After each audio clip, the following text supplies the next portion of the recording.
It's good shit. All right, have you tell us when we're ready to roll and what kind of... Good? Guys, thank you for coming. Yeah. Thanks for having us, yeah. Dude, I really appreciate you guys coming. You're right up the road. Yeah, literally. Literally right up the road. This whole thing started with wanting to support local businesses, telling people stories, telling my story, and trying to inspire some people. But, you know, when I really get to spotlight people here in Point Pleasant and Point Pleasant Beach that I think are special towns, it's fun, and I enjoy it. So, again, thank you for coming on. Yeah.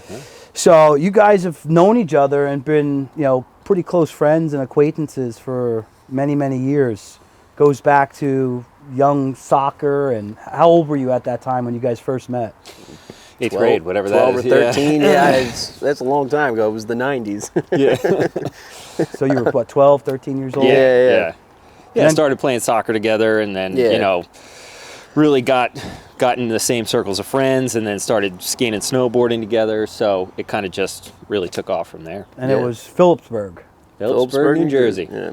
You know, pretty much farmland up there. Yeah, not pretty much. Yeah, it's yeah, it is farmland, wide open. The last stop in New Jersey, last exit in New Jersey on 78 before you, or it's our high school name was the State Liners because we lined the state, I guess. I don't know. Yeah, now you guys on the state line. Yeah, we used to walk across the bridge to PA. Now we can walk down to the beach, which is a good trade-off, I think. Yeah. And you guys were up in the mountains. I made a joke prior too. You know, now you guys are both surfers.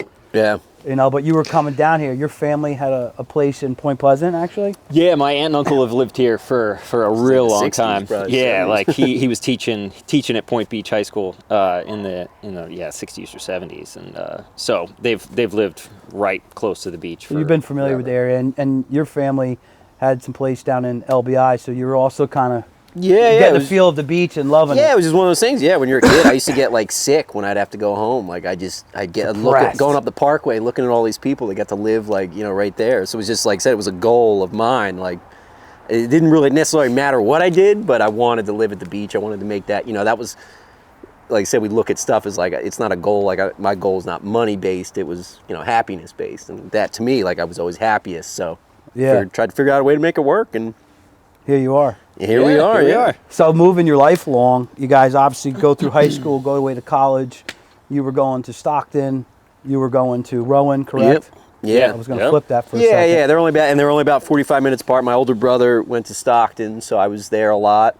You know. And we roomed together. Yeah, they ended up rooming together. His older brother, so you guys were still connected. You know? Yeah, it was like we'd still see each other. You know, we still had similar friends when we went home. You know, whatever. So when you were partying at that point in college, were you guys into, you know, craft beer? No, we were into quantity of beer. Of course. Like Keystone Light. Keystone Light. That was it. I don't know what Rowan's beer was. It was mostly Keystone or Milwaukee's Best. Ice. Yeah. The We were Beast. booted out of a Rowan party one night. Yeah. It was in the basement. It was very, very, very tight. It gets. There's some good times out there. Yeah, we both mixed it up, but it was a good time. But I mean, honestly though, in an interesting way, my major was advertising, minored in journalism. So I had an online journalism class when I was 21. Teacher was a really cool guy, and he was like, you have to do something news based, but it can be about whatever you want. And I had just turned 21, and there was some really good liquor stores down in Glassboro. So I was like, I'm gonna do craft beer. You know, I'd picked up a couple. I was 21 years old. I had no idea. You know, and it was just like I started to, I had to do things, and I like interviewed the ordering managers of these bars. I covered the Atlantic City Beer Fest in 2007. It was a little different back then. It was like probably the size of this backyard. Now it's like a couple football fields worth. But like, I started to meet people in the industry. I got to interview some brewery owners. It was like eye-opening to kind of learn about how the culture, was always a little different than anything you expected. It was more collaborative, more open, and just interesting people. So that was kind of my introduction to it. And then, part of that was reviewing beers, and I started to learn about different styles and, all these different things. And, New Jersey was a very different beer landscape and 15 years ago, but got you interested in got me interested, got to meet industry. some cool people, and like I said, it just we kind of just kind of roll with it. And Bert kind of has a different introduction to it, which is also pretty cool. Yeah, too, how did you kind of get introduced to that space? So I spent a lot of time traveling. I was like one of the ways that we met, surfing snowboarding, skiing, that kind of became my life in adventure travel. So I got to do some adventure travel. So cool, dude. Yeah, guiding for I want for to a do more of company. it so bad. Oh, Keep going. Yeah. No, I got to do some guiding. I spent a ton of time in Oregon, and that is has a special place in my heart. But the beer scene out there was just kind of like San Diego, A lot more developed. Yeah, way more developed way back then. So, got to see firsthand what was going on out there and try some good stuff. And that really sparked an interest that, wasn't exactly flame yet, but it was just this little spark. And at the same time, he was doing the same thing. So to be able to have those experiences, and then, after college, moving into Brigantine, he got a job in Atlantic City, or like right outside Atlantic City. And, we were just doing whatever post-college kids do, like he actually had a job in his field. I was valeting cars, but, trying to think through, like, looking for something else to do when the waves were flat. So we got to living together, looking for something to do, and then, stumbled upon this thing, brewing. So there's a homebrew shop down there with some guy that ran it was pretty intelligent. He kind of guided us along for our first couple batches, and then. Now, for people who like craft beer, but they don't dive deep into it, what's home brewing? What's that mean? So you're perfect. It's perfectly legal to make beer at home. Mm-hmm. Excuse me. So actually, Mississippi just allowed home brewing like 10 years ago, or 5 years ago, because of like moonshine laws. Like a lot of places didn't allow antiquated laws. Yeah, and it's really not that hard. You can actually make some pretty great beer. The back then we didn't have nearly as many options as we do now. So like if you wanted to do something wacky, like a passion fruit guava sour, you weren't going to find that anywhere. So if you wanted to make that, you could make that, but you'd have to do it at home. And to be able to home brew and test out this thing and kind of like create it as a hobby and then snowball it into this bigger hobby that like requires more equipment and more different ingredients. It started with a chili pot on a stove, and a couple pieces, little glass carboy fermenter thing, and in a closet. Yeah, that was it. I mean, really, it's not. There's not a lot of to get started in that. It's not that much. It just takes, if you want to develop it, like I said, you got to pay attention. It's detail-oriented notes. If you do something right, you got to figure out how you did that right. Because if you just come back, if you come back a couple months later, you're not going to remember exactly what you did. What was the ingredients? And that was, one of the things like you kind of learn. And there's some home brewers that just want to try something new every time they do it, and there's some guys that want to, work on the craft. And like so you'll meet some home brewers that have some very elaborate setups and make great beer. Like Bert said, it's you don't need a lot to make great beer. We've kind of translated that to a bigger scale. Yeah, like we keep the same mentality where it's like, you don't need to pay, hundreds of thousands of dollars for your equipment. Just, understand what you need, what, we call them wants versus needs. Like, like these are things you need. There are specific things you need to have a brewery to home brew, and then there's wants where like this would make it easier, faster, so more efficient. Yeah. But you got to balance that if you want to continue to do it, and like I said, run a business and do that. Like it is important to balance those things. So how long did you guys homebrew before you started saying, hey, let's make this a business? Like the first time we stirred the pot. Like, holy which moly. Is pretty much anyone that's done it. Yeah, everyone has that conversation, I think, but...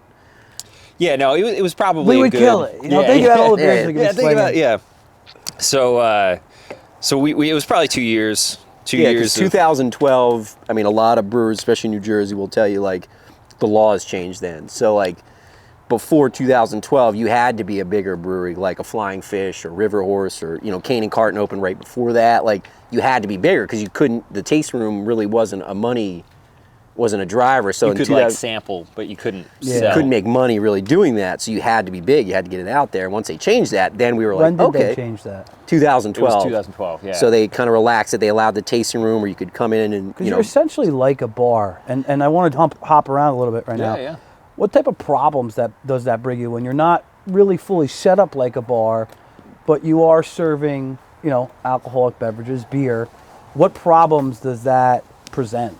Well, yeah, I guess we'll first talk about the delineation is like, so they look at ours as an educational thing. Like if you're going to learn how we're making beer, we are only allowed to serve what we make there. So we've had people come in and ask for wine or Miller Lite or whatever, and there is like some confusion in that. And like there are some there's plenty of restrictions on us. But yeah, People really come in and ask for Miller Lite. you never know. You know, it's like one of those things. How do you get that across the bar? It's, it's like I said, we spent so much time in this industry. It's so second nature to us, and you have to step back sometimes and understand that some people are just coming down and they hear this is a place to go. And like I said, we want to be accepting to everyone. We want anyone that comes in to feel comfortable. So like we're never gonna shame anyone for not understanding, even knowing what IPA means. There's probably plenty of people who drink IPA don't know what that abbreviation means. Yeah. So, you know what I mean? Like, so we try to keep it very relaxed and inviting for anyone. If you've never tried craft beer, if you think you've tried every beer, everyone, like everywhere in between. Grab that later, please. We want people to, kind of feel comfortable, but. So that kind of becomes that we can only serve what we make. We've also gone kind of a little bit extra in that, there was some gray area in the law about like events and that kind of thing. Yeah, and bands trivia nights and that showing kind of thing. Football games. Yeah, and so while those are all awesome things that can bring people in on days that maybe they wouldn't be in. Yeah. We've just kind of steered clear of that. I mean, for like I said, we coming into Point Pleasant Beach, the town was really great.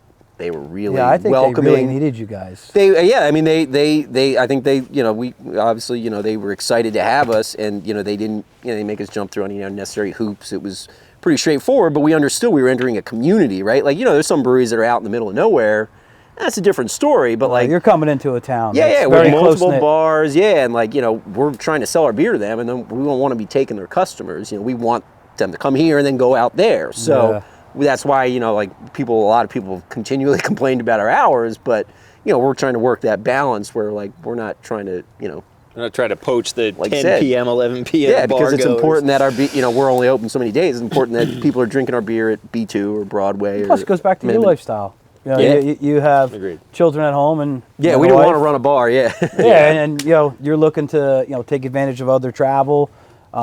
Being a single guy right now, and who wants to work till 2 a.m. You weren't opening that type of bar. So. Yeah, exactly. Yeah, I mean, we did plenty of those nights early on. Like I said, it was pretty bare bones, but it's paid off too. Like I said, we've there's always problems. Like I said, if you own a business, right, there's problems, good problems, bad problems. Of course. Most of our problems have been pretty good. So like trying to figure out how to keep this going, how to keep it growing, and it really hasn't been too many like huge roadblocks. It's just something else to figure out. Well, I jumped around, so I'm going to bring you guys back. Yeah. So 2012, you as soon as you stirred the pot and you smelt it, you were like, we should make beer. Yeah. How long from that point moving forward until you said, all right, we're going and looking for space? So we started the pot in 2010. Yeah, it's probably for 2 years. 2 years we made some beers, had some fun, had some good support early on. Yeah. And then in 2012 is when kind of Nick, we were like, all right, if we're going to do this,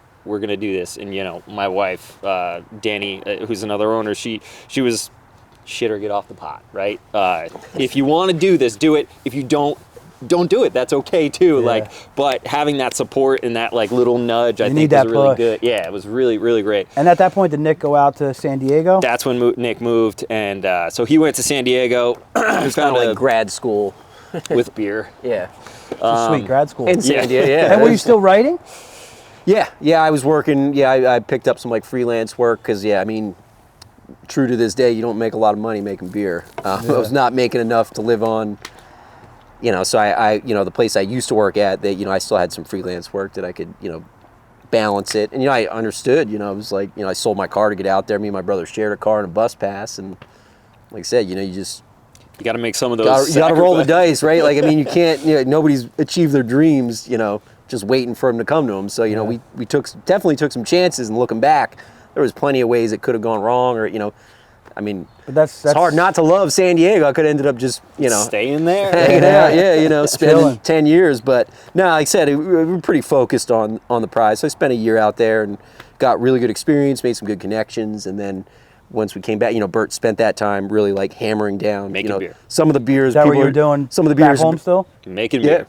And like a lot of the beers you're drinking, people are drinking in our tasting room now are beers that we spent just every make it, tweak one thing, make it, tweak one thing, perfecting. You know, it was just... Which is not like typically what you think of when you think of homebrewing. So like when we were doing it early on, it was like, you know, let's make this beer, let's make this double IPA, and then this black lager, and then this triple, you know, Belgian triple, and then, because it's so much fun to make all these different styles of beer. But when you really want to hone in on a business, you know, the consistency and the quality of the product was like the paramount. So we I started making 4 or 5 recipes just over and over again. And then when Nick got home, we made 4 recipes probably for a year and a half straight. Yeah. Like that was it. I mean, yeah, A-Frame was a beer it was just like, this is good. You know, what else can we do? What else can we do? It could be better. You know, it could be better. You know, right? So you guys really were perfecting your crafts and like different aspects of it. Yeah, we spent, once I moved back, right, it was almost 4 years before we opened. And it was just, you know, understanding what makes a brewery, you know, looking at successful breweries, first of all, you know, understanding the business. You know, me working in a brewery, it wasn't like I went out there and learned, I already knew how to make beer. You know, Bert already understood the process of beer, but like understanding how to make beer and understanding how a brewery operates are very different things. You know, you got to look at brewery, it's a you got to business. look, like I said, one of the first things I was like, all right, we got to find, you know, we use now, you know, sometimes 2,000-3,000 pounds of grain a week. And you can't just throw that on the curb. Yeah. And some breweries have a lot of trouble with that, but that was one of the things early on. I was like, we got to find a farmer. You know, that's what they did out there. You know, you got to find a farmer. They'll take it. You know, we don't charge them for it, but we don't have to pay to dispose of it. It works pretty good. And to lay a base, so farmers will take that grain and then they feed it to their animals. It's good feed for farmers. It's great feed. It's got a ton of protein still left in it. We take, I think, sugar. you know, our farmer is really knowledgeable about it, but it's kind of like... Give it to a local farmer? He's like Monroe. He's got like Monroe. It's beautiful out there, some of the off farmland. 33. You know, there's a couple little towns, but yeah, he's an ag science guy. He knows a smart guy. But yeah, it's just like those things, those little things, like process, like to make sure you're not, you know, contaminating anything. You know, how to move stuff between tanks. You know, like getting beer tanks. from brewed, to out there. Like it's just.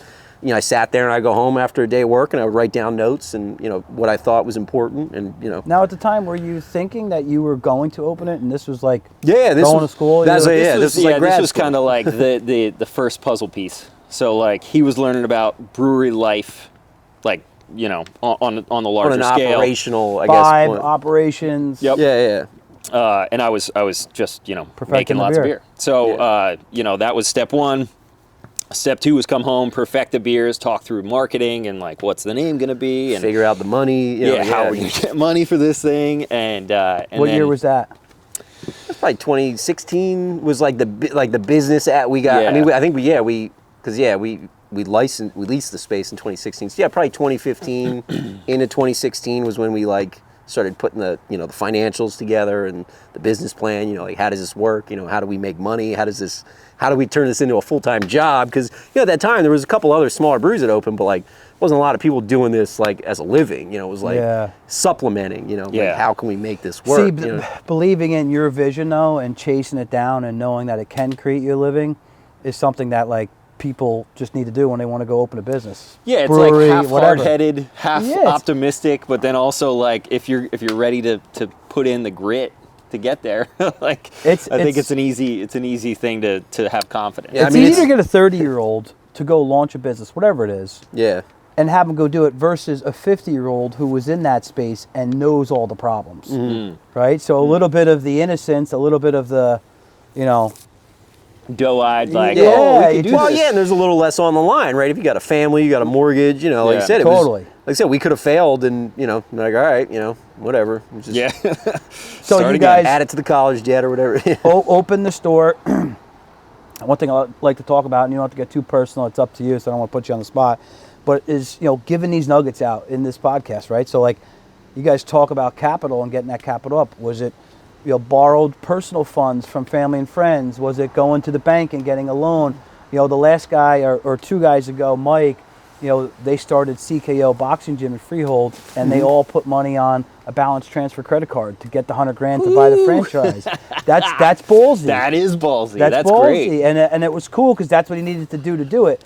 So kind of what was your thought process and plan behind building the capital to get this going? Yeah, our first the first kind of avenue was family. Yeah, like, can anybody help? And we actually got a few good leads from family. Yeah. And that was the majority. Like we each put in personal stuff.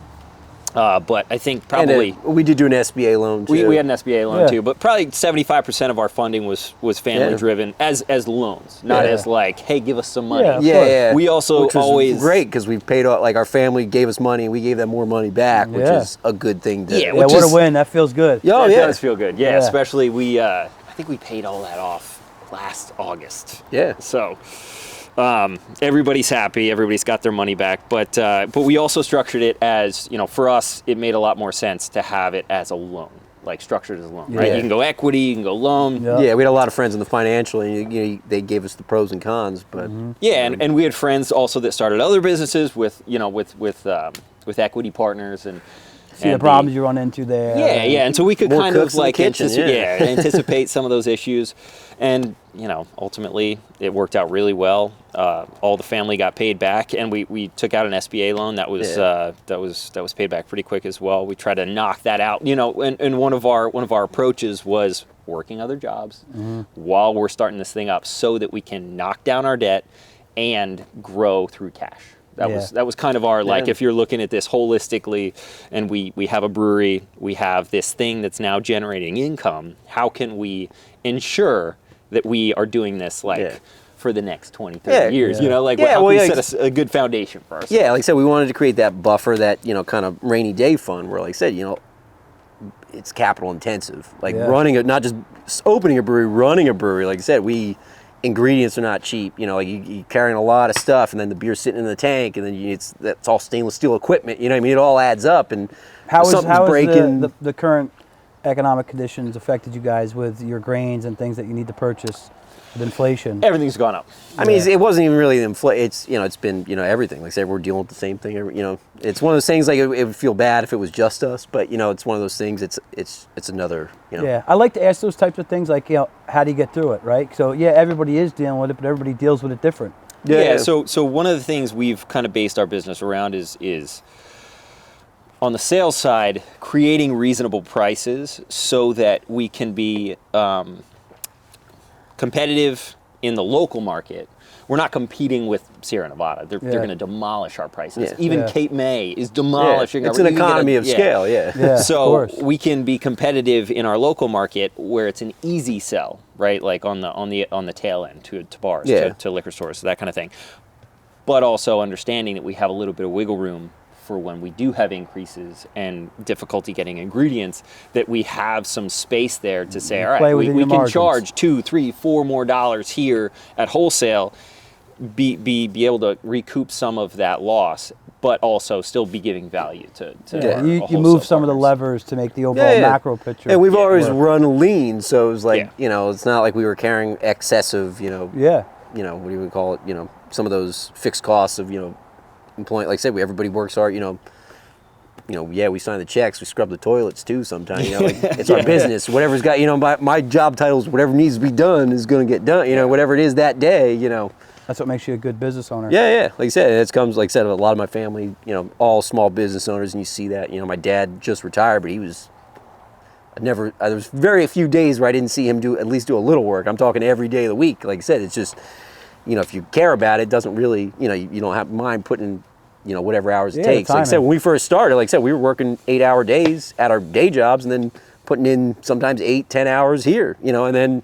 It's like Dr. Greg over at Port. He said the same thing. I never feel like work a day now because I'm messing around with coffee beans. Yeah, well, Greg is one of the most stoked individuals you'll probably ever meet. He's the perfect advertisement for his coffee. I've never seen that guy. Down.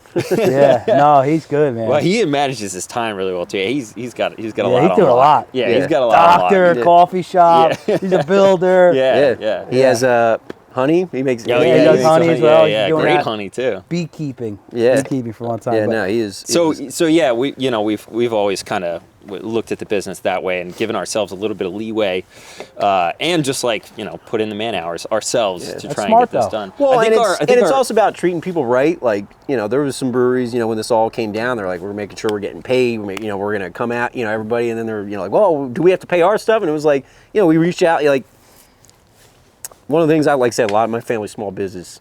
my grandfather, my dad, aunts, uncles, they're always like, you can always cut corners. That'll help you right here. But he's like, you treat people. My grandfather, my dad always just treat people right. Be honest. Treat people right. He's like, that's going to come back to you. Yeah, long game. Yeah. It's It's easier. It creates less headaches.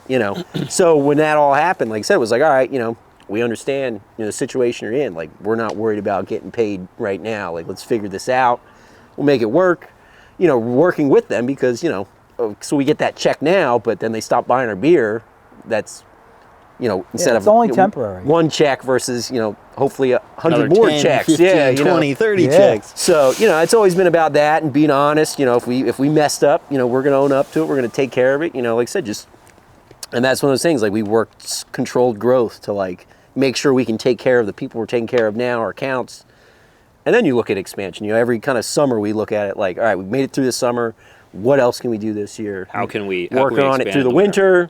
Then when we get to the next summer, try to make it through seasons, and then just it's like a year for us. Our year. The area makes it easy for it to be seasons. Of course. You guys going along, had this idea. You're now going to build out this space. You picked the space. You had your family and friends help you build this brewery, which is really pretty cool. Yeah. We asked a lot. Of our family. I think we owe them more beer than we've actually led on to giving them. Yeah. We owe them so much beer. They, everybody was just so phenomenal. From I think that year that we opened, probably from at least Valentine's Day, if not probably right something before like that. Valentine's Day, Probably 3 or 4 months straight every weekend. through Memorial Day, it was like I had a full house of like family just staying with It's like a hotel. It was the hotel rolling. Yeah. It's We had people driving, like I said, hour and a half to come help. Just to come work for free. And we had friends that were like, we hadn't seen in 4, 5, 6 years. Like, just like, what can we do? Like, we come down and help. That's a testament to you guys, though. Oh yeah. Our Our general contractor was a guy we played soccer with in high school, and he, hooked it up for us to, we need contract, sign off on paperwork. He came in and helped out. It was stuff like that. Like, everybody was just pitching him.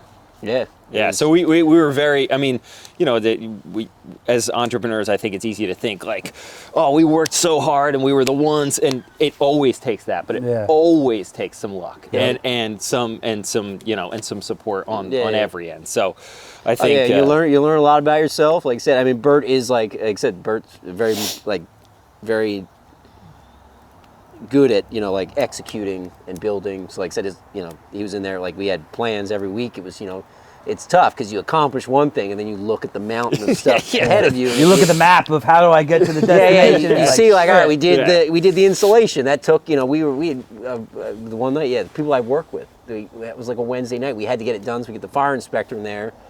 Like 6 friends from work come in. I had pneumonia or something. You know what I mean? It was just like, and they came in and passed it to all of us. And then we were just like coughing up a storm, hanging insulation. And my friends from work come, and then we were there till 12 o'clock, 1 o'clock in the morning. These people were, just come help, and then we got it done, and then you're like, all right, now we got to get the drywall up. Now, it's just like, it was definitely one of the hardest things we've ever done. Chopping. Yeah, and that's I think business ownership. Chop. It is, like, especially small business ownership. It doesn't stop. Yeah. No.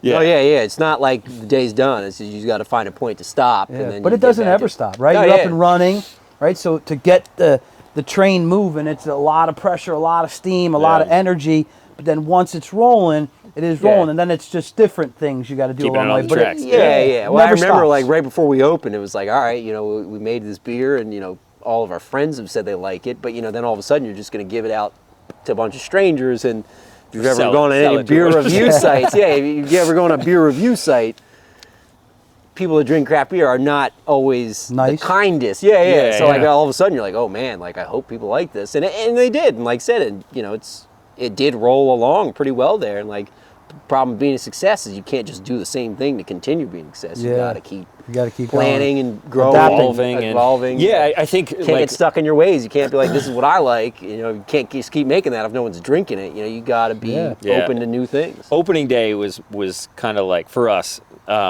was eye-opening day. It was eye-opening day because we immediately ran out of beer.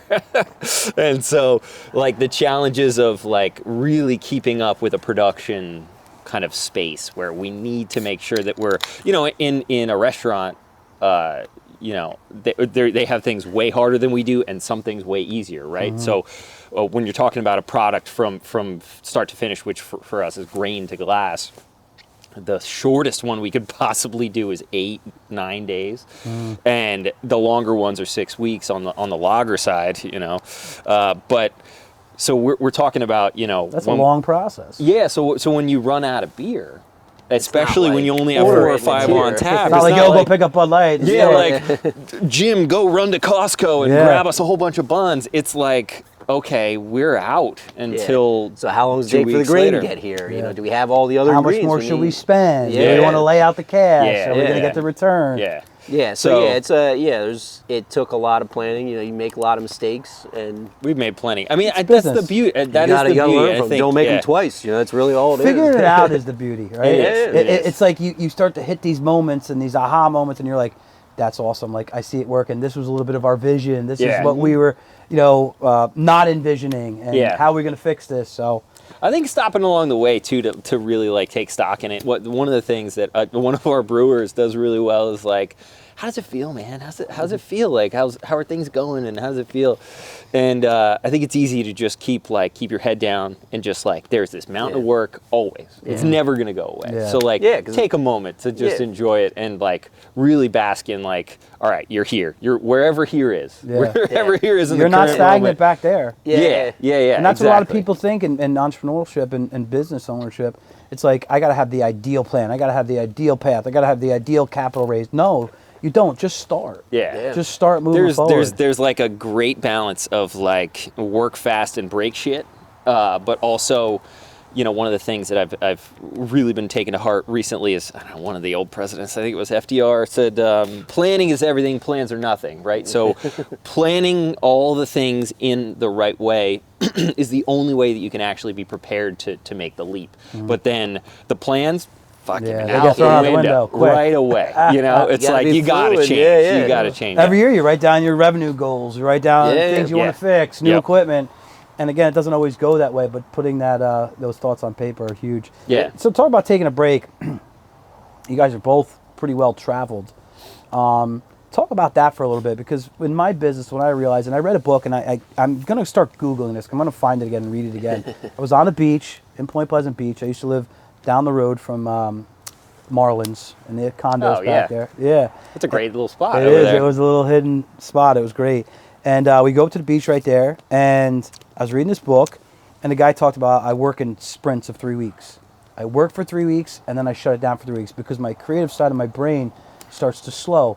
My ability to process things very efficiently starts to slow. And we were talking about traveling, and I thought it was always something that helped me big time is, hey, if I've been hustling for 3-4 months, I need to go get away, get to a cabin, get down to Florida, get to a golf course, do something. You guys both do that pretty well, and I think that's cool. I think more business owners need to stop and smell the roses. Talk a little bit about your travel and what you guys love to do. Yeah, I mean, honestly, these days travel has been a lot of it's been a lot of family commitments, Disney right? World, Like, yeah, we went to Disney World with the kids, which was great. You got to do that. Yeah. But also, you know, my brother's getting married in May, so we went up to Burlington, and that was awesome too. There's an awesome brewery scene up there. in Vermont. Yeah. But yeah, with 2 kids, it's tough to get out. But like, even just finding those moments and taking those as opportunities to release, I think is an important part of that. Yeah, I think the idea is like, you gotta. Sometimes you miss the bigger picture. Like, you're so, like Bert said, just nose to the grindstone, focused. You're missing what's going on around you. You got to get out there and see what else is happening, because you can, like I said, I'm one of those guys. Like, it's like one of those things. Like I said, most people's best ideas when they're on the toilet or whatever it is, when you get a moment of clarity, when you're not doing the things you do every day. Like, there's so many little things you have to do every day. Not checking the box. You're not thinking about that aha moment. Like I said, if I can get out. I just got back from Idaho. Me and my brother and friend spent 5 days just like charging some gnarly mountains, hiking. I heard there's been a massive migration out there to Montana, Idaho, and Utah. Oh, I mean, it's beautiful. It's beautiful. Beautiful. Utah, and I did a van trip through Utah a couple years ago, snowboarding with my brother, and all those places. I mean, land's cheap because it's wide open out there, and some of those places are really gearing to draw in some of like the tech community. Like Yeah. driving through Utah was insane, the amount of building going on out there. But yeah, I mean, you go out there, you meet different people. They're different, but they're the same. You know, everybody wants and is caring about the same things, and you just, you know, it's just a good break from just like doing the same Different thing every perspective day. on You gotta, life. like, you get out there, and like it's just good to just, you know, there's you know, we love making beer. I usually say there's nothing I would rather be doing other than this, other than nothing, you know. So, you know, like I said, I could keep myself busy, you know, like I said, snowboarding. I'm a big reader. I love reading for pleasure. I love the idea of art and just, you know, new ideas. He's also one of those guys that, like, he just takes full advantage of living by the ocean, right? Like, so every day after work, he'll hop on his bike, especially when the weather's anywhere near warm. Hop in the ocean, body surf a few waves, you know, just like enjoy the evening. Yeah, like I said, I mean, life is a grind, man. It's for us, for anybody. So, like, if you got to find those moments. Like I said, for me, the fact that I'll pay a little extra money to have less property if I can, you know, people don't realize, you know, where I live. It's a lifestyle. I can ride my bike down the beach before work, take a swim, go for a surf, and like whatever happens at work, I've already done something I really enjoy. That's invaluable to you. So yeah, I mean, like that kind of stuff, and that's, like I said, my vacations are not relaxing. I came back beat up, but like just like energized. You get like your creative juices flowing. Like when I go away, like he knows I'm going to fire out just like 13 ideas. Yeah, like, just right like boom, boom. Like just I get that time. Like, or are you out there just not thinking at all? It depends. I mean, I'll be the last week. It was just like I'm not looking at, you know, like I mean, the snow was great condition. It was a new place. Like I love seeing new places. You love seeing new things. Like challenge. Like so, one of those things you want to know if you still got it. I mean, I'm 35 years old. There's probably not a lot of 35 years old. Like we were talking about, we rode. When we go snowboarding, it's not like hang out, have a couple beers. It's it was a grind. Like be there first chair, eating on the lift. Yeah. We only get we're trying to see them out. We're trying to see everything. We'll crack the beers open we'll go in the woods, crack the beers open on the last run. You know, that's our après style, is find a place in the woods to hang out at the end of the day. But like, you want to see if you got it. You want to try. I'm still pushing myself in that respect. It's just one of those things. Like you don't want to lose. That's how you get it out. That's your release. So like you get that energy out, and then like I said, it just makes you come back and be like, all right, you know, I can do that, I can handle this. But yeah, there's been times where I've been somewhere else where you go, like I said, if I travel, I do try to stop at a brewery. You know, I've been to breweries. I drove back, like I said, I worked in San Diego for a while. I drove back across the country. Every place I stopped, I hit a brewery, and you know, by the Grand Canyon and St. Louis and wherever. It didn't matter. What does the tap room look like? What does the brew system look like? What kind of glassware are they using? Like, where's their head at? What's their vibe? I walk in a restaurant. How are they controlling sound here? I like what they did here. Like, I'm gonna remember that. You know, it's just little things like that. And then every once in a while, if you get a moment of clarity where you're just thinking about, you know, this is beautiful. I'm so happy to be here. Yeah. All of a sudden, you never know. Like I said, it's one of those things. Like, pop in. Get up in the middle of the night to write something down. Like, you don't know when inspiration's going to strike. But it is, like I said, it's important to write this. We love doing this, but it's not the only thing we love. You know, you can't sacrifice everything. I think that's what being a business owner is all about. Is the freedom and flexibility. 100%. That was for us. It was like, how can we surf? You know, how can we surf? You know, all the time. 2 kids. Yeah. You like to travel too, right? Yeah. I got a son, another one on the way. To be able to pop on my beach cruiser, being close to the beach, go to the park in Bayhead or up to the beach with the dog. You know, that's something that not somebody can. You know, someone can't do that if they're commuting to New York City and they're not home until 8 o'clock at night. Yeah. Exactly. Oh, absolutely. Exactly. Where else do you like to travel? I know you said you lived in Oregon for a little bit. What?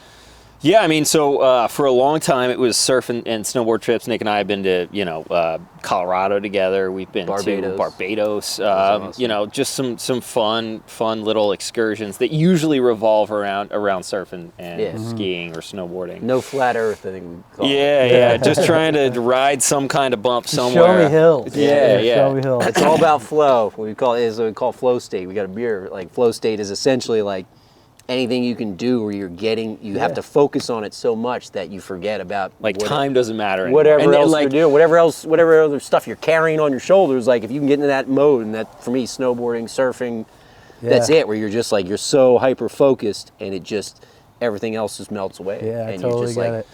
And now with the family, a lot of the travel has been like little experience stuff. But of course. my son is turning 4 in March, so we'll get him on on some skis. Yeah. But you some get to aboard. experience it with them. Yeah, Oh, exactly. yeah. And with That's your the wife. beauty of it's the beauty of having. The little I ones. grew up in a family. Everybody, my sisters, my brothers, my dad. My dad skied his whole life when we started snowboarding. You've been around it. My dad's 40-something years old. He picked up snowboarding, and he's 65. We got him to behind. He's been all over. Which is saying something, because snowboarding was one of the most painful. Yeah, it's sports embarrassing. I've ever. It's painful. Yeah, I went like, on a bunny hill learned. once with my boys that all snowboarded, and I was like, yeah, I'm going to go to the fucking lodge and drink bourbon. Yeah. And that's what I do. And I still, to this day, I go, we've been out to Aspen, Vail, Vermont. We go. It's like, I'm going to go find snowmobiles, Yeah. good steak and pork chop, and some bourbons or beers. Skiing's way more fun on the very if you're just learning, just ski. You're only gonna go a few times, just ski. Yeah, you can. It's cool to say you snowboarded, but it's way more fun to ski just for those few days. If you're gonna actually do it for a long time, And I mean, snowboarding's a lot the of other fun. part of that is like we've talked about.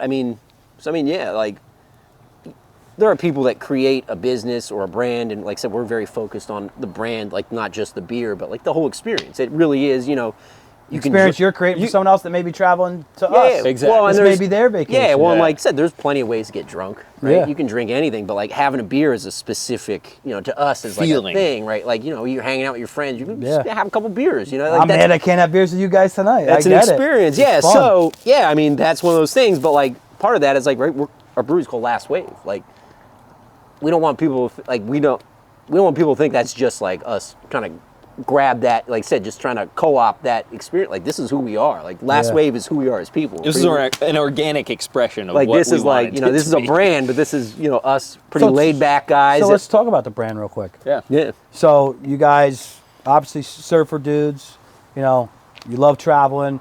How did you come up with Last Wave? Yeah. I mean, well, we spent a lot of time, batting around ideas. Like, so that's what I used to do for a living. I used to sit around and create brands for other people. A bunch of our beer names are names that we wanted to make the brewery, but didn't quite fit right. Yeah. So it was like one of those things where, like, after you do that for a while for other people, you're making other people's dream come true, hoping that. And it was like, eventually we'll find something that we want to do. And then, the brewery came along, and like I said, we had a couple ideas that we thought really fit. Like I said, it's not just like we're going to come up with something and that's it. Like, we think about like the layers of what this means, what it means to us, what it can mean to somebody else. And Last Wave, it's an interesting one. Like I said, it's got some meaning to it because, like, right, you have to have a last wave at some point. You got to come in. Like I said, when you get in that state and you're out there, like I could spend when we were kids, I spend all day in the ocean, literally, because it's it's hard to have a bad time out there. Let me be patient. Yeah, let me be patient and find the best wave, the last wave in. Yeah, so exactly. That's kind of the sentiment. The funny thing is, in surfing, like, you don't want to call out like, all right, this is my last wave. Like, it's almost like a curse. The curse. Yeah. But the idea is that, like, because you want your last wave to be the best ride of the day, because that's that's the last one you remember. Just like golf, I want my last shot to be solid, so it brings me back next time. Exactly, and it's translatable to anything, and that's the idea that, like, that's the one that's gonna, whatever you like doing, like the last one of it, that's the one that you're gonna remember and hold you over until you can get back out on the golf course or the whatever it is, the boat, ocean whatever or it a is. boat. Yeah. So, like, and that's the way we want this beer to be. Like, now, were you floating in the ocean, ready to hit your last wave of the day, and you were like, last wave? I don't think so. No, it was too. That'd be a great story. You should have just rolled with I it. know. This is the story. Yeah. No, Too honest. We just, like, honestly, sometimes we get just too into it, like too deep, and like I'll have to say to him, like, is that just too fucking weird and deep? Like, is anybody gonna get that? Is that like a hidden does it- gem? It's the 1%. It's not. It's not. Someone for who everybody. thinks deep like you do, or maybe I do. Yeah. I saw last wave. I was like, surfer dudes like craft beer. Like, instantly, that was the most simplistic thing to go because, to. like I said, it does translate to beer, right? Like, we want our beer, the beer you bring. Like, if you're going to hang out with your friends, you're having a good time, like, around a fire, right? hanging That's out, your like, break from life. That's your whatever. We want you to remember that beer. We want that beer, whatever beer you drink from us. We want that to have that same idea. Like, oh yeah, I remember going and going up with my friends and hanging out around the fire pit, and I wish I was there again. I remember that beer. Like, it's this. That We want to lasting craft feeling. that. We want this beer to be that good that that's going to hold you over until you can get back together with your friends. Yeah, I like that's kind of our mantra that it says on all of our cans. Best enjoy with friends, because, like, it's life. That's beer. That's anything. It's anything. Yeah. So you guys opened 2016, 2017. things start to scale, you're hiring more employees, you're figuring out equipment, you're figuring out all your planning of what beers you're doing. I'm sure you're going through different stages to figure out what types of beers we want to make. You're also probably looking at the market going, what's trending out there? Yeah. How does that play to what we are, and without leaving our realm of what we do and what we do best? 100%. So getting into the business side of it a little bit more, you start to obviously grow. What were the growth patterns like? Was it like the first year it was a mad rush because it was new, and then it kind of scaled down, or was it you did even more business the second year because you opened up more hours, or how did that go for you guys? Yeah, I think it's been overall it's been kind of steps. Yeah. Right. And it's not because of just our brand has grown the exact same amount every year. Of course. But like you said, we got some opportunities to really, like, every year we think about, like Nick was alluding to before, summertime, can we hang on? Can we make enough beer to service like everybody that wants to drink it? How do we make more next year? And it's not just how do we make more next year, but how can we add to the experience? Add to the experience, whether it be with like niceties, stuff that makes our lives easier, or stuff that makes the customer experience better, or stuff that makes more beer. We try and balance all of those together. So I think, There's been early a growth on, every year. Yeah, it's been steps, but not because of just great brand growth. It's been some year, sometimes it's been scrappy, like, all right, we could just open more hours and like, let's go to the town because we agreed on with the town the hours that were open, those kind of things that help kind of increase that sales volume and the opportunity. But, I shouldn't say steps because COVID was kind of like a weird, different thing, but we were able to still produce growth numbers during COVID. Well, you guys adapted as a business owner. You went outside. Yeah. You were selling cans. You guys. Well, like I adapted. said, we talked about a little bit. Your wife, we during the pandemic, one of the things we did, we made like a base sour recipe, and then each week we did something new because it's easy to get somebody to come in to try a beer. Like I said, the first year, it's easy to get. Yeah. When you first open, you're new, you're excited, everyone wants to see. Let's go try it. They want to judge it. They want to know, is it good, is it bad? They want to tell their friends. They've been there. It's that whole aspirational thing. It's hard to get people to come back again and again and again. You got to switch it up. Especially the more you get on it, right? There's how many breweries have opened in the past 5 years, So for us, you got to pay attention. We have a pretty good compass of like what we want. We're not going to go off and chase trends just because everyone else is doing that. Yeah, I think you nailed it on the head with saying that, being you while still being able to produce growth, it's a really important thing to us. So when you see us not putting out the latest crazy beer idea, it's because we love making beer and these are the styles. You can be whatever you want to be, but if the market tells you this is what you are, sometimes it's good to embrace that. We looked at like we're different. We don't just follow a path because others have been successful at it. It's like I said, it's that why not? I think the best thing you could do as a business owner is knowing what you're good at and what you're not. Like I said, don't force yourself into a box if it's not fitting. So like I said, a lot of people like beer, like people like getting drunk, but for us, it's always been about flavor. So you see a lot of our beers are even. We're not cranking out 8, 9, 10% beers because that's not what we. We love drinking beer. I want to drink 2 or 3 beers. I don't want to drink one. From a business perspective, that don't alienate yourself either. Like, people are going to drink one big beer or 3. You're trying to enjoy it over 4 hours. You might have 5, 6. Yeah. beers. So and we're not just. You don't want a 10%er. We've never focused on one style. It's like, all right, we want like you said, we want mom, dad. Grandma, grandpa, everybody would have something. Dark beers, light beers, fruity beers, hoppy beers, bitter beers. Yeah. Try to keep a good balance. And that doesn't get us on the news. No one's getting super excited. But like the best compliment we get is like every beer tastes like it should. We look at like when we try a new beer style, we'll get a couple beers, some of the best of that style and drink it and like try to understand what makes it special. Like I said, we say style matters, right? Like each beer style, there's, some people say a lot, I like IPAs, I didn't like this. It's like, don't compare it to an IPA. It's like, it's different. Look at this not as like all beer styles are not apples, it's fruit. You know, apples and bananas are way different. They taste good for different reasons, you know. Yeah. So, you know, it's kind of that concept of just like really thinking about the whole experience. Like, yeah, we can make one great beer, or we could make, you know, a wide range of beers that people, and that's why it's easy. doing well. And that's what why is your most popular beer? Is it the sours? It's A-frame.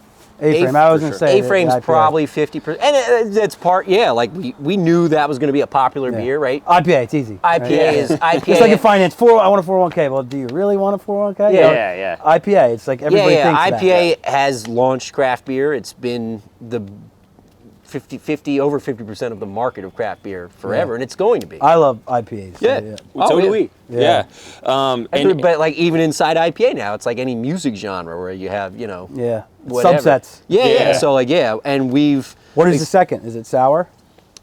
It's tough to say. Ooh, what's a I mean, Right second? Coast is the first beer that put us on the map, because one of the things, like you said, so like IPA, the style, huge, but right, I mean, we're going to sell beer in a bar, right? They're not going to take Cane off. They're not going to take Sierra Nevada off. You know, all these IPAs that people know. So that was, I think, one of the benefits to us was that we were making different styles of beer. How So, do we like, be different? Yeah, they're like, Yeah. oh, we come in and they're like, oh, we don't have a red ale. You know, well, we make this red ale all the time. You know, and we got that's into good. different bars that weren't craft beer bars because of the same idea. We were making beers that weren't just, you know, like you can make these crazy beers, but when a bar, we'll talk to bar managers and they're like, well, it's really hard for me to sell this triple dry hopped IPA with these flavors in it, you know. So we were able to access different bars. You know, we got in there with our, you know, Right Coast Coconut Porter. We got named one of the best beers at the first Asbury Park Beer Fest we went to. That got in the news. We had people coming in from that, and all of a sudden, like, yeah, we're known for a dark beer. You know what I mean? Like, Nobody gets known for a dark beer these Yeah. days. but it was like, Just kind of how it happens. Also, we call it black gold because like people still like that's their beer. If we run out of that, there's people like, well, that's why I came here. You know what I mean? So Yeah. like, so but yeah, and then understand can't that, run you out know, of that. don't get upset. Like we knew A-Frame was probably one of the best beers we made, and then like slowly once people trusted our beer, then we were able to work into that. Now, like I said, there's Well, we had Fins on, and Yeah. Pat is like a crazy good chef. He could do We love it. yeah, we get a lot of fins. he could do high end, you know, white tablecloth type of dinner. Yeah. And then he comes up with all those menus that he has at Fins, and he's had a lot of these menus personally for years, but their best-selling thing is their Hawaii 5-0, which is just a grilled chicken Caesar Yeah. wrap. But he does got a cool little twist on it. It's got little crunchies on it. yeah, It is yeah. delicious. Oh no, It's yeah, quality meat. a big green Yeah. room guy. What's the one with plantains in it? The Natty Dread. Natty Dread. Yeah. That's just So fantastic. you know these guys are, you know, especially him. He's a chef. Yeah. And he's probably proud of a lot of other things he's done. Right. You love your IPA, but then again, something like your dark beer is what kind of Yeah. puts you on the map Yeah. locally. So it's Yeah. cool. Yeah, Yeah, and I think one of the things about A-Frame that is an interesting kind of, I don't know, maybe case study, at least for us, is like, so there are a lot of juicy New England Hazy, IPAs, yeah. hazy, juicy New England Yeah, IPAs that's what I going on like. right now. Yeah, and they're fantastic. A-Frame sits in this like weird in between where it Yeah. like has some classic notes. It's also hazy and it's got some of those like passion fruit, grapefruit notes. So we're trying to ride a line that is like accessible to people that may not understand what the difference between a West Coast IPA and a hazy New England IPA are. But something that literally you could reach for, and anybody that that likes beer could enjoy this, or likes hops could enjoy this it's a beer. Swiss Army knife of beer. Like Yeah. so we've had old ladies ask for something fruity, and we give them that and they like it. And you ask for, you know, hop heads, whoever. Like I said, it really does just. Yeah, it's whatever you're looking for. It's Your not the brain's gonna juiciest attach beer to you're it. ever gonna have, but Yeah. it's also like But it doesn't really sit heavy. expressive. Yeah, and it's got some easy to malt. drink. And It's- sitting heavy is big too. 'Cause Yeah. some IPAs are just like, dude, Exactly. did I just eat Yeah. a loaf of bread? Like, Yeah. Am I drinking candy or ice Yeah. cream? Yeah, Yeah. no, it's, you know, like I said, so we're very particular about not just the beer we make, but what beers are around it too. Mm-hmm. So like that's part of the tasting room experience is like, you know, people do want to come and try a bunch of different things, or Yeah. you know, they I like to wanna- try all the different ones when I come in. Yeah. Oh no, that's and that like I said, Try and that's, make it easy that's to how do you that. get people to come back Yeah. in. Like once they trust the couple of beers you make, all right, you know, then they're willing to maybe step out of their comfort. We've had people that like, I only like this, and then there's a couple that's been coming in since we've opened, and they at first they only drank the 2 dark beers we made. And then, you know, you can give them a little sample try here the and there, and flight, then all of a yeah. sudden now they're drinking the sour beers, they're drinking this beer, you know. then it just becomes fun. It's a learning. It's like experience. wine too. You know, all different types of wine. Exactly. Yeah, and that's one of those things. Once I really got into craft beer, now it really is like I've started drinking more wine. You Pair with appreciate food. Yeah. Like when we do beer dinner pairings, that was one of the coolest things for me to see. Our You beer do that used. right at Last Wave? No. Like we'll bring our beer to a restaurant. We did first right. one we did was Half Moon Point. Chef Bass, one of the. Oh, he's great. He's fantastic. Chef Bass But is like seeing it, like I said, now Bam Bam Burger Co. opened across the street, and they're like, we'd like to use Red Sky with our French fry beer batter, and I was like. And I love the business owners working together. Like, Yeah. that's what this is about, No, right? I mean, Point Pleasant Beach, fantastic town. Everybody we've met. Great like I said, town. Like I said, Gordo's right next to us. We do a beer with him. Like I Yep. said, we're surfers.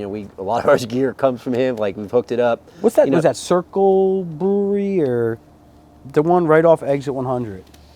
A jug handle. Jug Handle. Yeah. Jug Handle. Oh yeah, and that's another thing. Like I said, if we're short on ingredients, we'll call up the guys from Icarus, Kane, Jug Handle. Everybody's like You're working together. It's like Burger King making Big Macs if McDonald's ran out of buns or something. You know what I mean? Like it doesn't happen except in this industry, and that's They did something cool too. I know they did something with Jamie from Eat Clean Bro, where they like made him a beer based on things he likes, Oh, and yeah. you know, Yeah, I threw mean- his face on and this little cartoon Yeah, character. like so. Yeah. For us, we worked with Mogo up in Asbury. There were guys I'd met, volunteering, and one of the owners sent me this thing that somebody in Texas made a pickle beer, and he was like, "What do you think about this?" Because they make kimchi, which is fermented cabbage. And we're like, "You think you could do this in a beer?" And we were like, We love kimchi. maybe, maybe. So it took us about a year to like Perfect it. figure it out where it's like it's approachable, where people are going to enjoy it, but it's different. And like we did that. We teamed up with them. We And raised port. money. Didn't you guys do something with the coffee or the coffee? Oh, bean? yeah, Our yeah, 5-4 is our chocolate yeah. coffee stout. Yeah, that was like we need an ingredient, and the right coffee makes a big difference, and port coffee makes.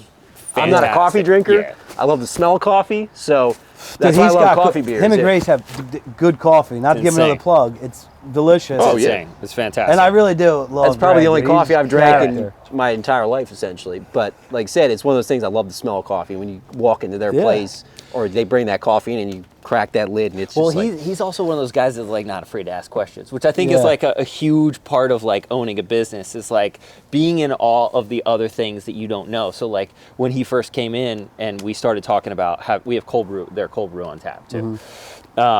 He was like, holy shit, that like, so it's a nitro pour. Yeah, he that's- wants to learn. Yeah, so like it was we were pouring it on nitro, and it's this beautiful cascade. It looks like a Guinness, but it's finer coffee. bubbles, yeah. And it just like tastes like creamy coffee. It like tastes like the coffee has milk in it, but it actually doesn't. It's just the nitrogen bubble. And he's like, how do we do that? We're and we start talking about him opening up a shop, and so we went down there and helped him set up his tap system. Yeah. He's got a beautiful tap system Yeah, down he there does. that like He spent some money on that little bars place. don't even have, Yeah. and he like we set it up for him because he's like, I want it to pour exactly like how yours you does. guys And it are." does. Matty, Yeah, my we were operations so- guy, he gets the nitro cold brew yeah. every time. It's a great setup. It's fantastic. And like I but- said, it is. It's just, like Bert said, like I'm one of those people too. Like if I appreciate things I can't do, so when you look at like the art on our cans, like I love coming up with ideas and then to see them executed. Yeah. Like I said, we work with a lot That's of local Evan for artists. me. I have these visions and Yeah, I mean, help it's me funny. execute Like this. Yeah. a lot of our cans are designed by tattoo artists because like it's like I'm just gonna put stuff on my skin. And you guys I are, think we trust talking him. local. You are paying local artists Yeah. to Local help. artists, yeah. Yeah, that was Design one of the those things. labels. It was like a little different. Like our cans, we figured it would be better to stand out as being like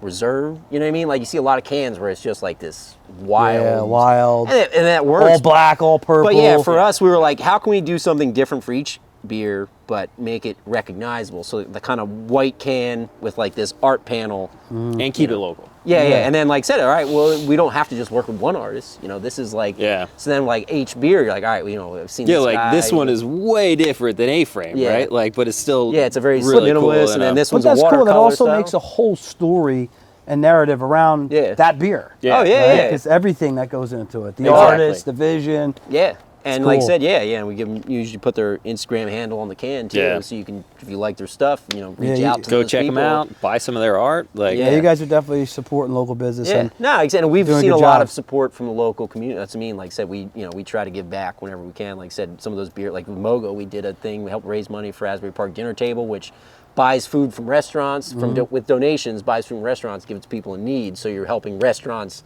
and people in need. Especially during COVID. That was so like and we big... work with, like I said, we this year we sponsored the Point Beach surf team. They were cool with it. Like I said, we were like, this is something. Obviously, we know how enjoyable the ocean can be. We try to get involved with those kind of things because like giving back is awesome. And a lot of times people be like, well, this person's giving back because it's beneficial to their business. Yeah. So someone was telling me a story. I think again Jamie from Eat Clean Brew, and he's like, I met Tony Hawk, and I was like, fuck Tony Hawk.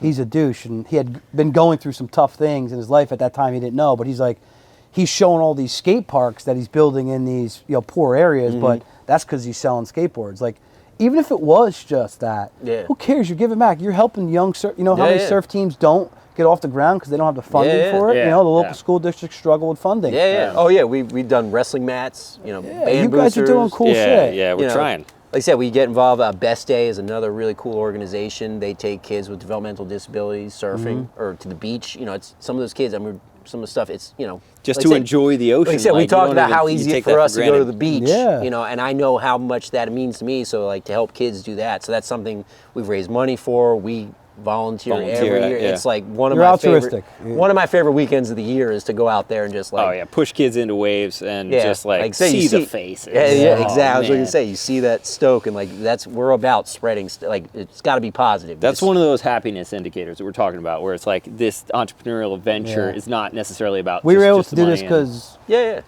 that we are a business owner. We really like the instead of money, we're not just like solely focused on that. The happiness indicators in life. I think things are shifting that way. I think for a long time it was like, I believe in capitalism all day, but it's a dog-eat-dog world. And I think the older school guy was get the nose to the grindstone. They never faster, more fast. Now more. And then I think they look back on their life and be like, Dan, I missed so much. And I didn't turn around enough and help the next guy back up the ladder. I didn't get involved in the community more. Maybe I would have enjoyed that. Like I said, Main Street's almost disappeared for a while because you got the big box store. Sure, it's very convenient to go to BJ's, whatever, to order your stuff online. But like, you go to a local surf shop, that dollar you spend is going back into your community, So that's one of those things. If we're going to expect people to come here and buy, pay a little more for beer, like, we're going to go buy our stuff at Borden's, for our office supplies. We get our ingredients, whatever we can get local.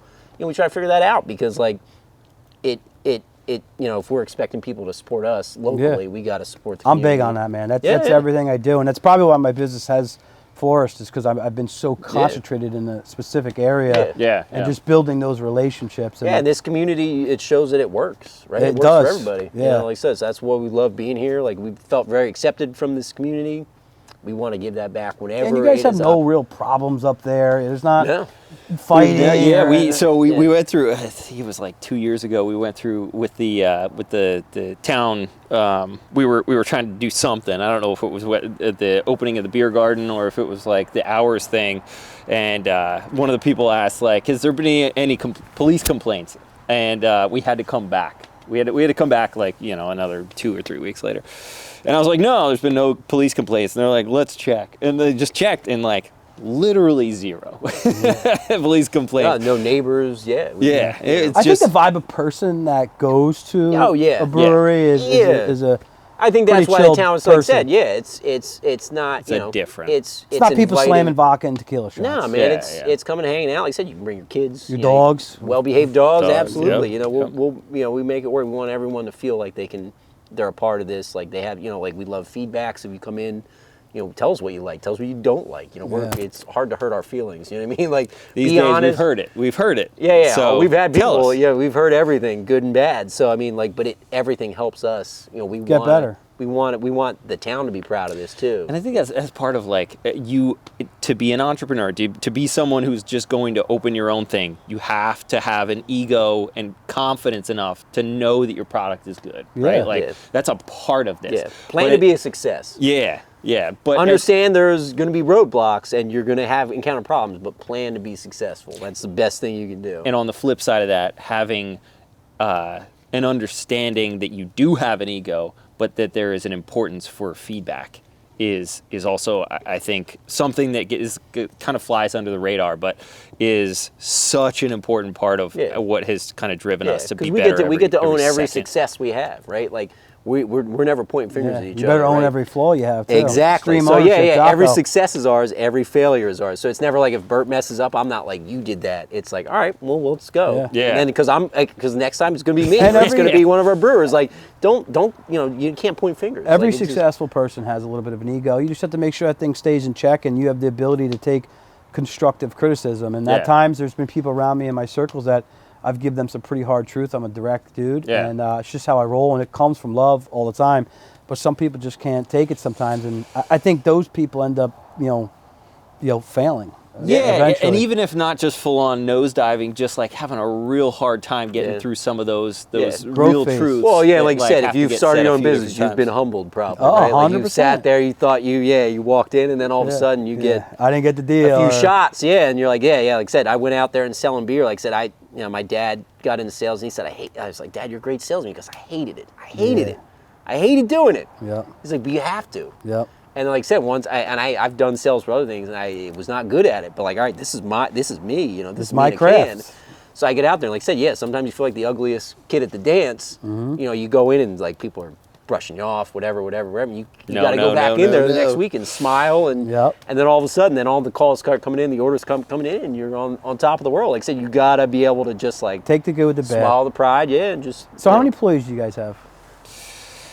Full time? It's probably like 7 Yeah. or 8, and then we have with the Seasonal beer, staff, Yeah, obviously. yeah, ramps probably up. another 15. 15 beer tenders. So yeah, it's probably over 20 now. Yeah, it's like I said, it was for a while. The first year or two, it was me, Bert, and his wife Danny, and 1 or 2 other beer tenders, and we did sales. Yeah. Beer, So where do you see this going? Where's last wave's last long wave? Like, right? Where are you It's going? staying in Point Pleasant Beach. Yeah, that's for sure.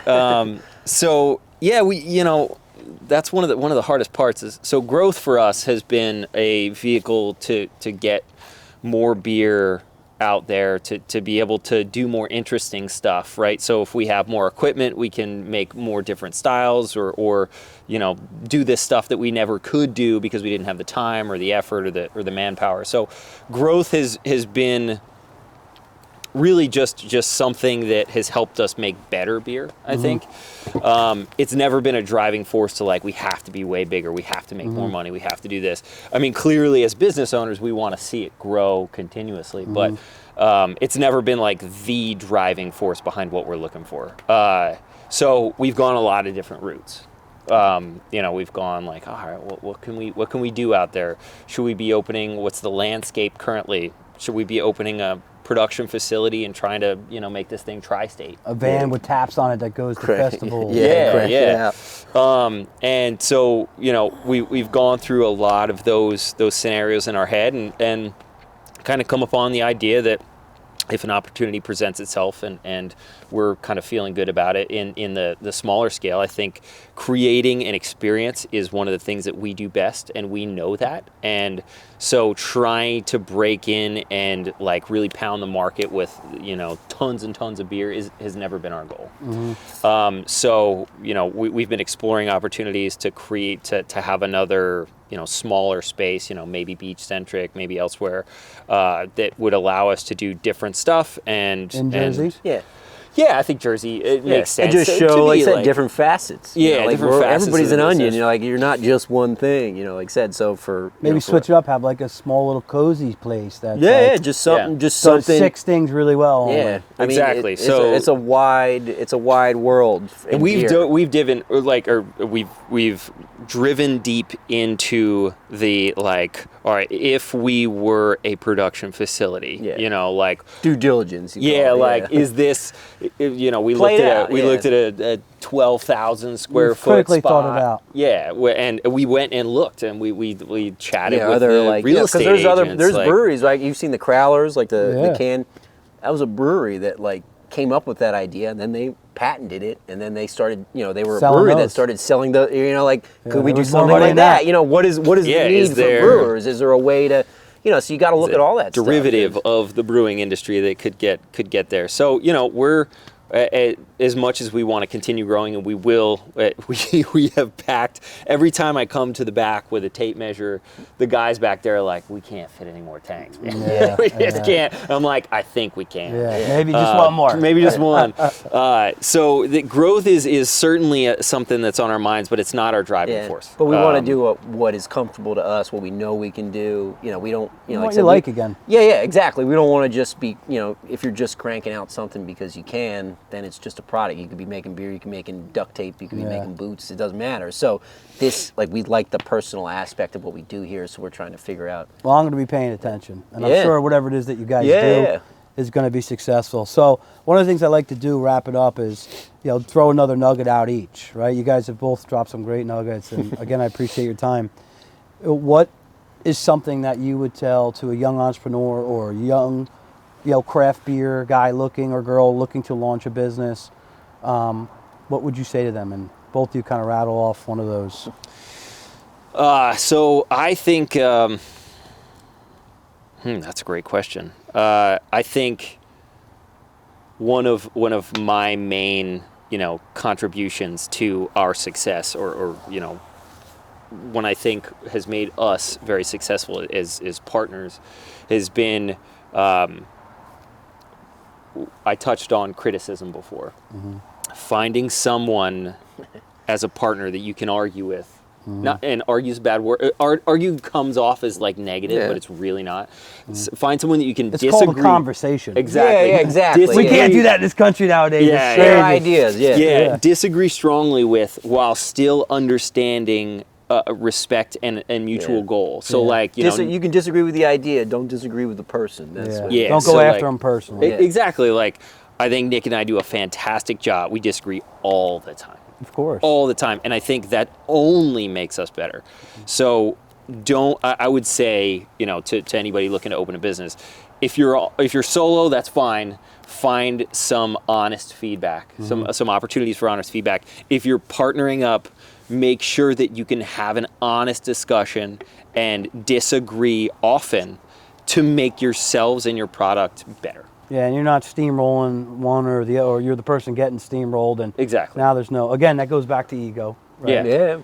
And what about you, Nick? What's something? I mean, that was kind of along the lines where I was going. Like, you have to go different now. Well, yeah. I mean, surround like Bert's saying, is like, don't think you can do it on your own. Surround yourself with people that you can work with. Like they say, don't get into business with friends. You got to get into business with people that you don't mind seeing every day. Right? Yeah, I disagree with that. Yeah, exactly. Well, that's what I mean. You just got. It's like a marriage, right? Like there's friends I don't want to see every day. You know, Bert's a guy that I don't mind seeing every day. Like I said, even when we're not working, we'll meet up to go surf. You guys play off each other well. Even you know the way that you guys are communicating. The two drastic personalities, and I think that makes business go forward. Yeah.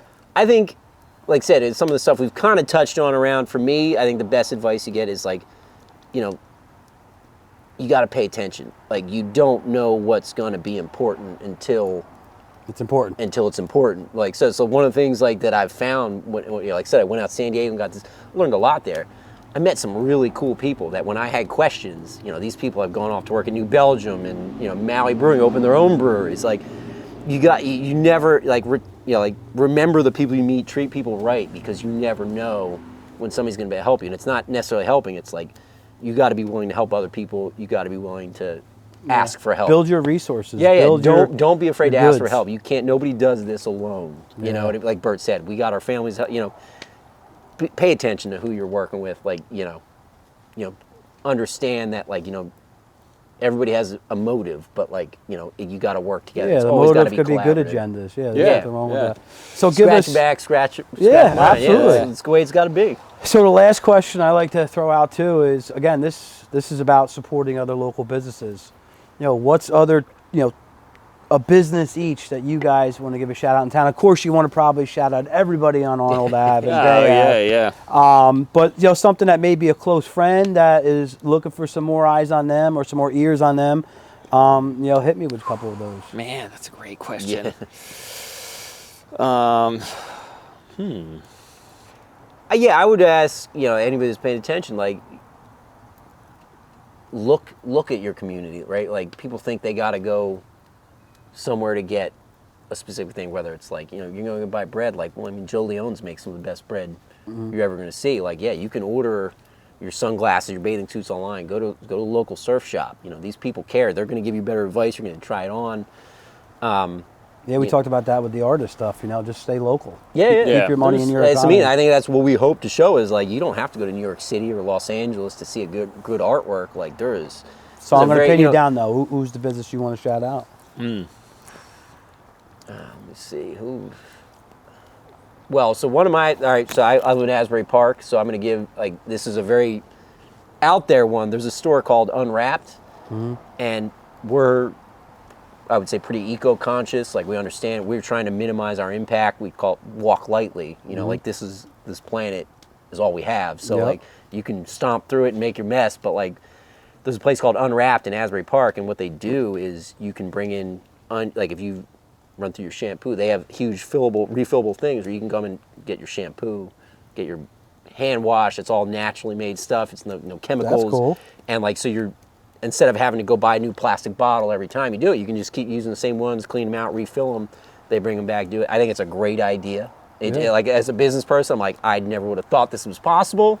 They're small now, but I think it's a great idea. So that's the kind of thing where like, yeah, they're selling, you can go in there and get like laundry detergent, bring in whatever you got, mason jars. Yeah, they'll just they don't fill it care. up. They weigh it before you fill it up. They weigh it afterwards. That's a you get cool charged. concept. Very different. Unwrapped. For me, it's called Unwrapped. It's at the shops at the arcade in Asbury Park on Cookman. Like if you're down there, maybe it's not as interesting as the shops, as all the cool restaurants and shops down there, but it's something different to me. I was like, this is really cool. No, that's cool. I like that one a lot. Yeah. What about you, Bert?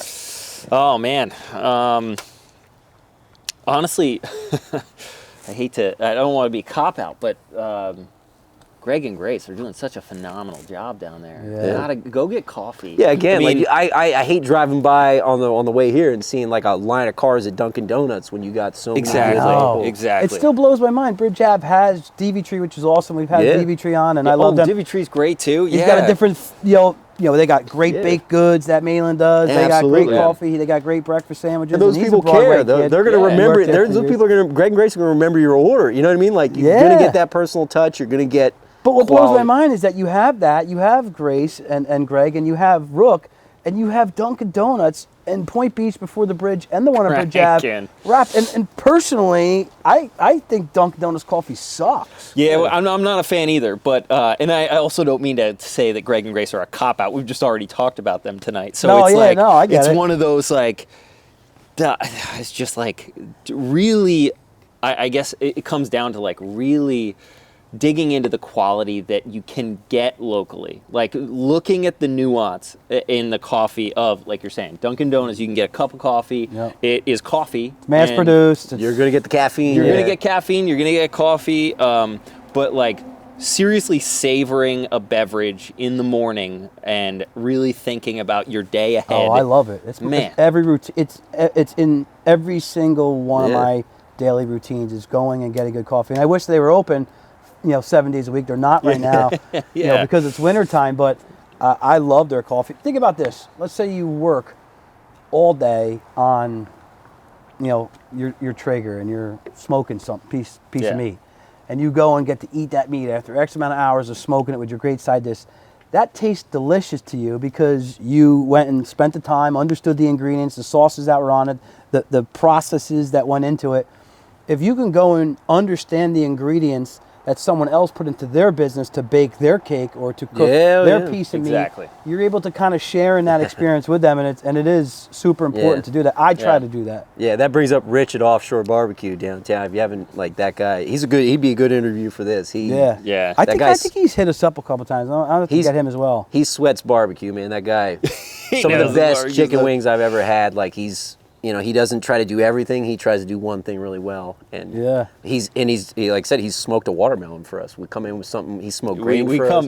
We come to him with weird stuff. Like when we want to do something different, he's down. Smoked watermelon sour beer was a really cool opportunity to work with somebody local and just do something weird. Another one I think my sister-in-law loved. Nice. Yeah. Well, dude, I appreciate. Oh man, this is a lot of fun. It's not hard for us to talk beer. So. Yeah, no, and you're both just great class acts, good dudes. And this is what it's about. For me, it's easy. I wish I was having more beers with you and we can Yeah, chill all another good. hour. One day. But, you know, good people to sit around the fire pit and talk about your business and your families and where you guys have built. I love it. To much more success. I appreciate you guys. Cheers. Thank you. Thanks for having us. Yeah. Salute. Cheers. Have a good one.